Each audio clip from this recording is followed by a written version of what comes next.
cellphone number yami 079. We need ukuthi Ekurhuleni must be a strong municipal district area.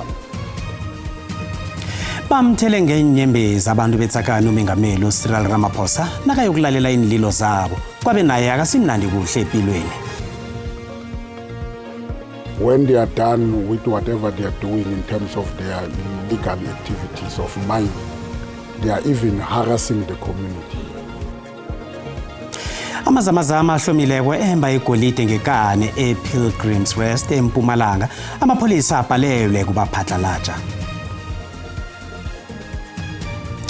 Umjaphethe kaSihlalo weComrades Marathon uthi bayafikelela indaba yokungala kwamalunga webhodi wehlangano le nabathi konke kuyachiphirika.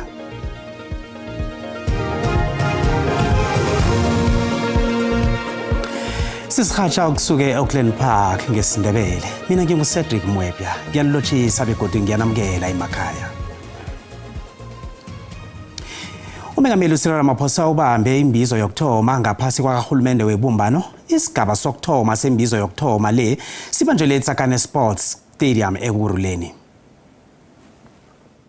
uMengameli uRamaphosa ujamise imisebenzi yakhe embalwa kilamalanga ngonobangela womraro welihlo. Kodwana uthi ulise ilifu yakhe yokugula wazokulalela intshijilo zesitjhaba. uMengameli uthi uzwile inlilo zabantu beKurhuleni kanti ubize abongqongqotjhe abahlukahlukeneko ukuthi bahlathululele umphakathi ukuthi kuyini ekwenziwa ngurhulumende ukurarulula imiraro yabo. Re hopola hore ngwa o feta President Ramaphosa o re file moshomo wa hore re fedise ntho e ba e bitsang hore ke load shedding. Ra shoma ka matla o tlala seatla re shumishana le Eskom. Ene ke nyaka o le botsa le a tseba le na le kgona ho iponela hore re na le dikgwedi tse 5 bontshi bja batho e le hore load shedding e re beetse ka morao. Maikemišetšo a rena gore ge re ya pele re tlo e fediša. kuLwesihlanu mhla ka 30 sobe si launcha yonke le program yethu la esoma khona ndawonye SAPS, City Police and other people abalwa necrime. Senzele ukuthi igebengu zibone ukuthi indawo ayisekho yokwenza ubugebengu. Ngoba sizoma ngandawonye sibheke zona sizubabika ispace olwayo uzobona ukuthi uphuma kanjani uma sekuliwa. We want to create jobs that are, one, impacting on service delivery, two, that are sustainable and creating skills or business enterprises for people. Imbizo le ihlose ukutjheja intshijilo zokulethwa kwezenzela ebantwini kanti umphakathi nawo unikelwe isikhathi sokuveza intshijilo oqalene nazo wabeka ngalindlela. Mina ngikhalela isikolo president. Alright. Isikolo president. Alright. Izolo ngibuye eJohannesburg. Alright. Ngiyobashela ukuthi mabakhe isikolo. Alright. Mama ufuna isikolo. Phela izukulu zami. Alright ma. Isikolo. Cellphone number yami 079. 079 253. Akunankinga mphakathi ngoba nami ngihlukumezekile ne. Ngizokhuluma la ukuthi mina nga-attenda iFar East ngo 2016 ngayenza iskin draft. Mangifika theater baye bangihlephula la ethangeni. Bathi bayenze imistake ukuthi bangisiye ethangeni ngemistake. uMengameli uthi bazokusebenza ngamandla ukuvuselela umnotho nokuvula amathuba wemisebenzi kodwa uthi lokho kufanele kwenziwe ngokubambisana. We need ukuthi Ekurhuleni must be a strong municipal district area. It is municipalities that are the engine rooms of development because they provide the services to our people, but they also are economic engine rooms. uRamaphosa uthi urhulumende uzimisele ukuchugulula impilo yabantu. Ikomiti esebenza kwe-EFF iyokubamba umhlangano ezinyingini zesifunda saKwaZulu-Natal ngempela veke le. Bafuna ukuthola kuhle ukuthi kuba yini ihlangano yabo ilahlekelwe lisekelo kangaka emakhethweni wangomhla ka-29 kuMrhayili. Isekelo le-EFF lehle khulu lisuka ku-10% layokuhlala ku-2% esifundeni saKwaZulu-Natal. Okutsho ukuthi banenhlalo ezimbili kwaphela esibethamthethweni sesifunda. Ukube phambilini bebanenhlalo ezibunane. Abaholi bathi balahlekelwe amavoti abalelwa ku-300,000 ngaphambi kwamakhetho. EFF beyisebenzela ekutheni ikhuphule isibalo sabasekeli baso esifundeni saKwaZulu-Natal. Sifuna ukuthi sithole ukuthi kuphi lapho kwenzeka khona wrong eliphi iphutha elenzeka okanye kuphi lapho inhlangano ingazange yenze khona kahle kubavoti base KZN ukuze bagcine sebengayikhethanga njengenhlangano yabo kuyiyona ekufanele ukuthi bayivotele. So nawe sizokwenza lokhu kuyinto esiyenza njalo uma abasisuka ukukhethweni.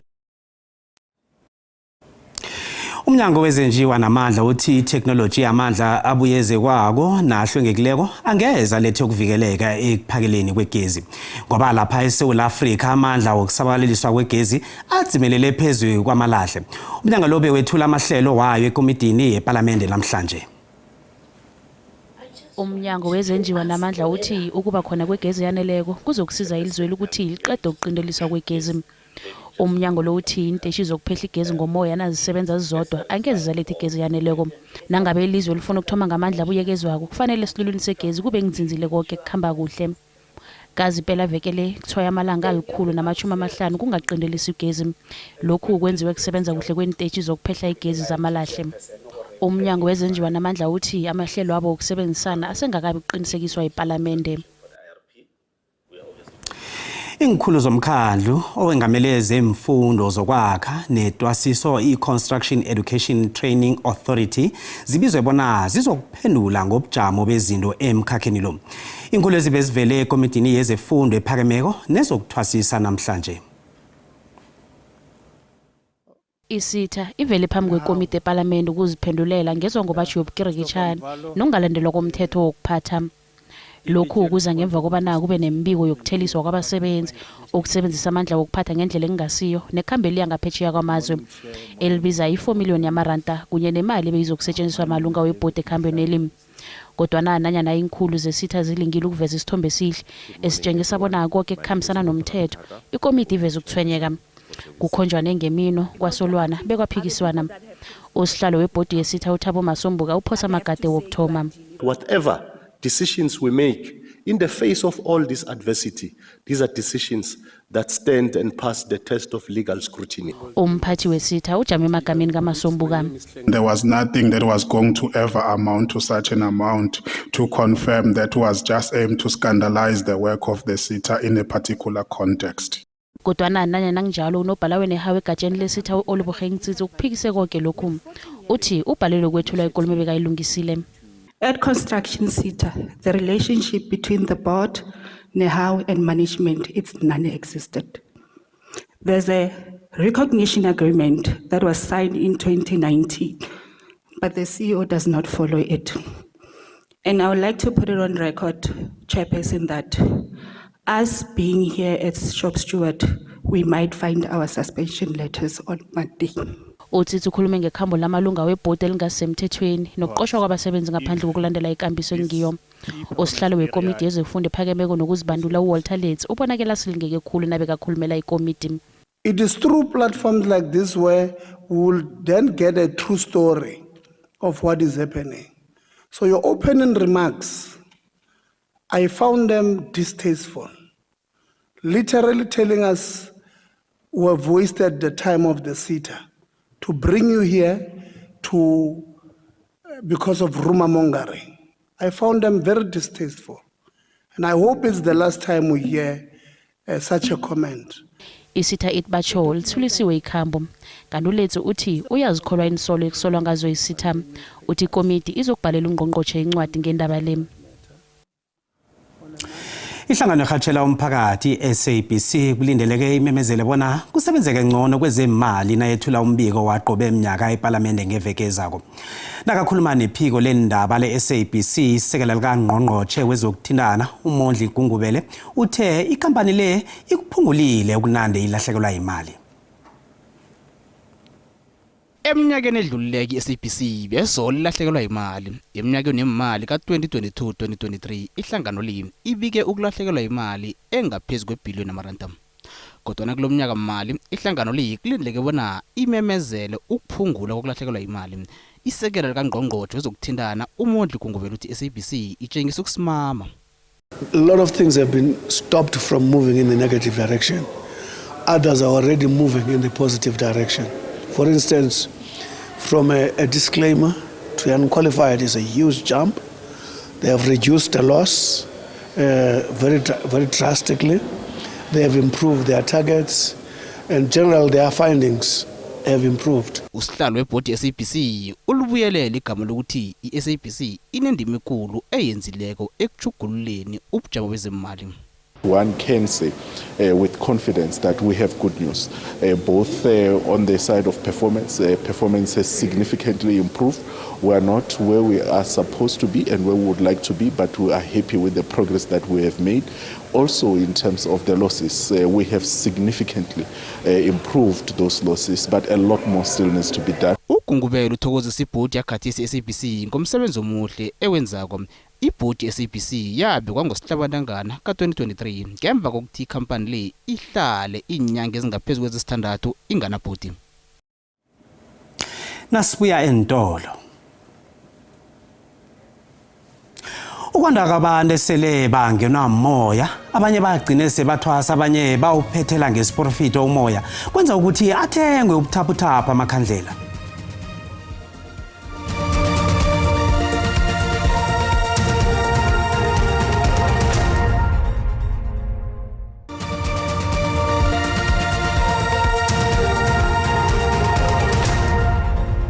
Zisekhona indaba lapha kanti nazi kuphundileko uyazithola ku YouTube SABC Plus na ku Facebook asirage nazo.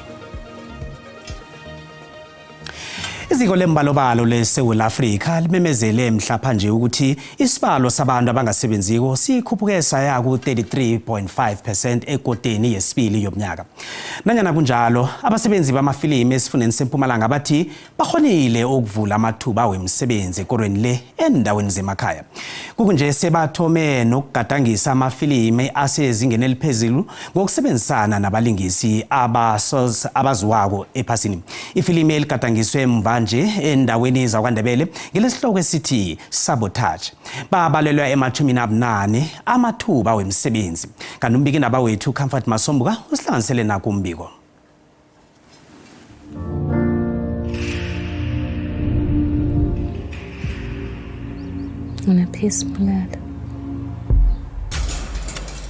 Ngelinye lamafilimu asezingeni eliphezulu agadangiswe endaweni ezisemakhaya zeMpumalanga, khulukhulu KwaNdebele.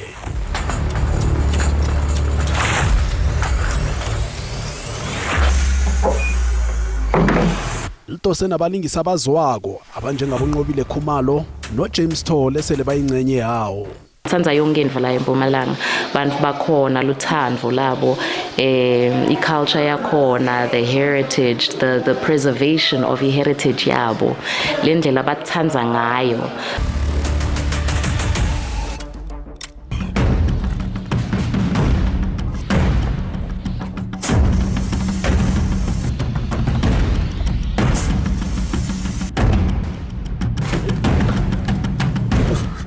Umphathi we-Clear Screen Media uKenneth Mabhena uthi ifilimeli lodwa likhonile ukuvulela abantu ababalelwayo ema-18 amathuba wemisebenzi sekubalwa nabenthuthi nalabo abaphekela abalingisi. Isikrethela umbereko khona thina sibabantu bala eMpumalanga and lokhu kwenza ukuthi sibonakale njengabantu izilaka abakhulako ekwenzeni amafilimu. So sithokoza kakhulu i-NVF. Nanyana kunjalo nande kuba nenitshijilo ngenxa yokubiza kakhulu kwenisetshenziswa. I-budget kuhle kuhle yokuproduce film ibiza kakhulu kwamambala.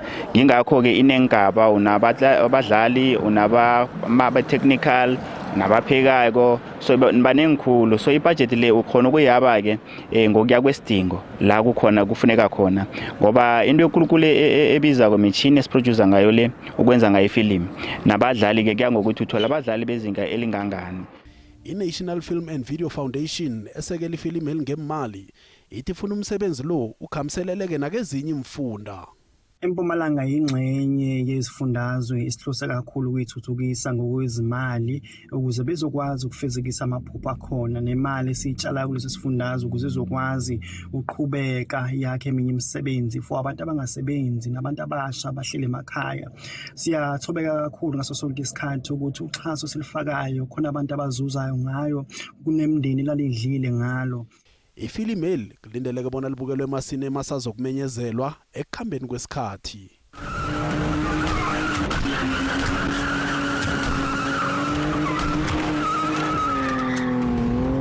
Endabeni ze-SABC nginguComfort Masombuka ngikubikela ngise-Auckland Park eJohannesburg. Ukwanda kwabantu abangenwa moya abanye abagcina sebathwasa abanye bawuphethele ngendlela yesiporofito kwenze ukuthi ibhizinisi yokwenza amakhandlela ikhambe kuhle. Ikhandlela lisetshenziselwa kakhulu endabeni zokuphethela umoya nabezimu. Lokhana kuqindeliswa igezi bebalila bazithulise labo abanamabhizinisi yokwenza amakhandlela. Umnikazi webhizinisi yenza amakhandlela i-The Light Candles uMakato Chivula uthabile njengoba negezi ingasaqindeliswa kakhulu nje. Ibhizinisi yakhe le isephimvile Soweto. Kaningi batsho amacustomer akhe zinyanga nabaprofiti abasebenzisa amakhandlela. uMakato uthi bekubudisi ekuthomeni. I'm in the production industry, manufacturing. So once there's no electricity, that means we've lost a whole day of manufacturing. And even if it's just for a couple of hours, I mean, some of our machinery requires the things to be on for a couple of hours to melt the wax. So it was holding us back. I mean, our profits declined heavily. Ngemva kokuhlaga kakhulu umsebenzi, ngemva kokuqeda imfundo ze-psychology, uMakate wakanye wabona kungcono ukuvula ibhizinisi. Wagcina sebhizinisi namakhandlela. It's been tough, you know. I mean, I set up this whole business without any funding. I had to start from scratch. I literally started with 2,000 Rand that I had saved up, bought some wax, started making candles in glass jars, and slowly reinvested that money back into the business to us getting here. Iyakhula le business epheka amakhandlela, kanti sebabaningi nabanye sele bazozithomela wabo amabhizinisi anjalo. Bazakuhlala njani bangayingeneli ibhizinisi le ngombana phela inyanga namaprofiti bawasebenzisa qobe lilanga ukuhlahluba nokukhanisela amacustomer abo. Njalo nje sebandile abantu abangenwa umoya, abanye bayathwasa, abanye bawuphethela ngendlela ehlukileko kodwa ikhandlela lona solo likhanye njalo. I guess one thing I underestimated is the fact that candles are very spiritual. So even what sets my business apart is I focus mainly on religious and spiritual people because they use candles for their everyday practices, for prayer, for upahla. So candles are actually life, you know. Gold signifies wealth and prosperity, and if you're praying for some or manifesting anything that has to do with financial gain, people use gold a lot. So with the white, it's more for peace, for tranquility, for being calm, especially if you're a person who suffers from a lot of stress. Abanikazi bamabhizinisi badosa nzima amabhizinisi nabo solo kwafika nakumkhuba wokubhadeliswa kwabantu imali zokuvikelwa ekuthiwa yi-protection fee. Amanye amabhizinisi agcina valide.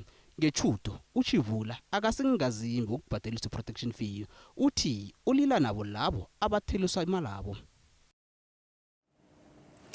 Uhulumende weMpumalanga uhlathulule uthi idorobha lePilgrim's Rest seliphenduke uMagida Sibhekane njengoba bazenzela umathanda labo abamayina ngokungemthetho. Lokho njengoba nawo somkhandlu wezokuphepha zokuvikela nezokuthintana kunye namapholisa wesifunda babhalelwe kuphadlalaja labo abamayina ngokungemthetho ngonobangela ukungabi namandla aneleko. Kanti iningi lalabo abatholakele bamayina ngokungemthetho bahlali beZimbabwe nabeLesotho nabeMalawi kunye nabeMozambique.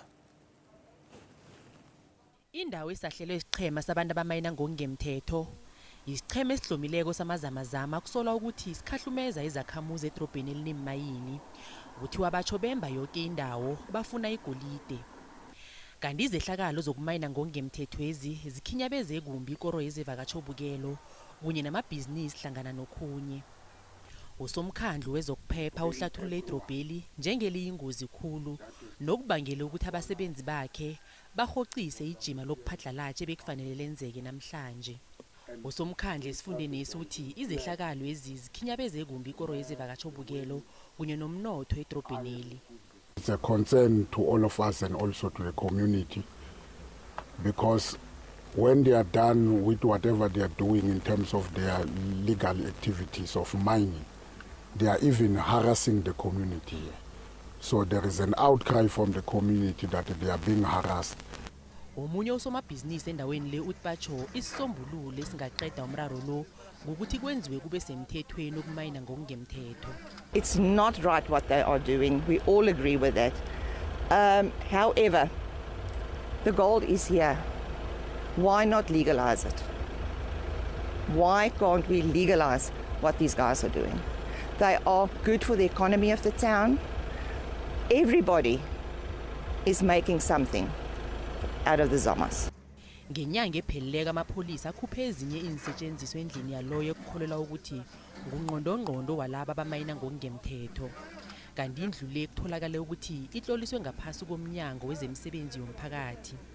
Usomkhandlu uthi uthemba ukuthi bazokubuyela endaweni le nephiko lamajoni. Ekhasini lethu le-Facebook sibuze ukuthi uthini umbono wakho mbukeli ngokuthi amakhaya akasabaqatsha abantu abasebenza emakhutshini ngoba abasakhona ukubabhadela. Kazi kunje sehle nge-1.5% isibalo sokuqatshwa kwabantu abasebenza emakhutshini. Nakumbono wakho uyalandela mbukeli.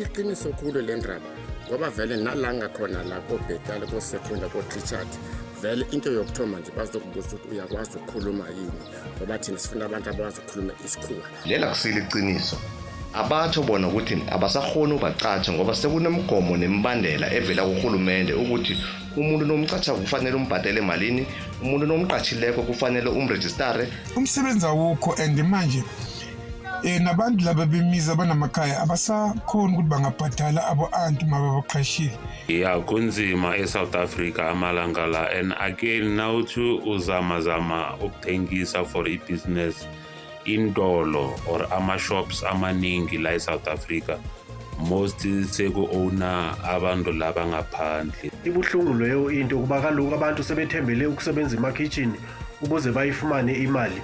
Ingathi-ke nayo urhulumente angancedisa kakhulu kuloyo into ukuze nabo babe nayo into abayifumanayo abantu. Kanombona ngeumbukeli SABC ayizukuthweswa umlando wokuziphendulela ngombono wombukeli. Kazemali randa liqinile nalinganisa nezinye imali ezikulu.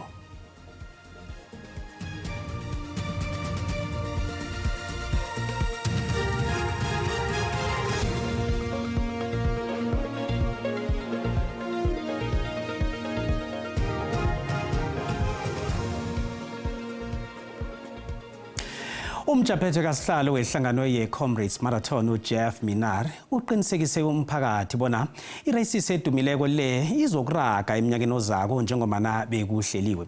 Bekunokuthwenyeka ngokuthi iphaliswaneli elibanjwa qobe eminyaka alizokuba khona ngemva kokuthi amalunga amane webhodi yehlangano le ekubalwa kiwo nosihlalo kunye nesekela lakhe bathokoze umsebenzi. Amalunga amane webhodi ye-Comrade Marathon athokoza umsebenzi izolo ntambama. Estatementeni ihlangano le ithe usihlalo umqondisi Ngcobo, isekela likaSihlalo Leslie Bernard, uKevin Basson noPhumla Nduli bathokoza umsebenzi ngorhabako. Lokho bangela ukuzaza ekutheni iracisi edumileko le isazokuraga namkhanjani nangomnyaka ozako. Kodwa uMinnaar uphayile umoyana ukuthi yachiphirika. We are fighting to maintain the comrades. There are rumors going around which I can't delve into because some of it is sub judice at the moment. but the race will run. That we are convinced that we can maintain order, restore the faith that our staff have in the Comrades Marathon Association and the runners. Kube nomhlangano malungana nokuphathwa kwehlangano le ngemva kwebatsho yokubandlululana ngokobutshaba nokukhwatshaniswa kwamavodu ekudosele ekutheni umthumbu walokho weComrade nomnqophisi weracisi u-Ann Ashworth alise ehlanganweni le. Igandelelo elikhulu lezwangobatsho yamva nje ngenzeka ngile lenza amalunga amanela athokoza umsebenzi. Amalunga amane webhodi athokoza umsebenzi azokuragela phambili nokuba malunga wehlangano le. Ngaphambi kokuthi isikhambe asilunguze usibuku kwekwezi FM. Isihlahla uyavuthisa ngapho.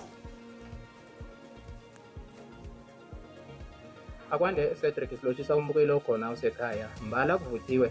Esiziphetheko kunomnikazi weplazi nabasebenzi ababili lapha esifundeni seLimpopo esikhuluma nje abasavalelweko ngecala lokuthi babulele abomma ababili kusuka lapho bathatha indumbo zabo bozipha izavukazana khona lapha esifundeni seLimpopo.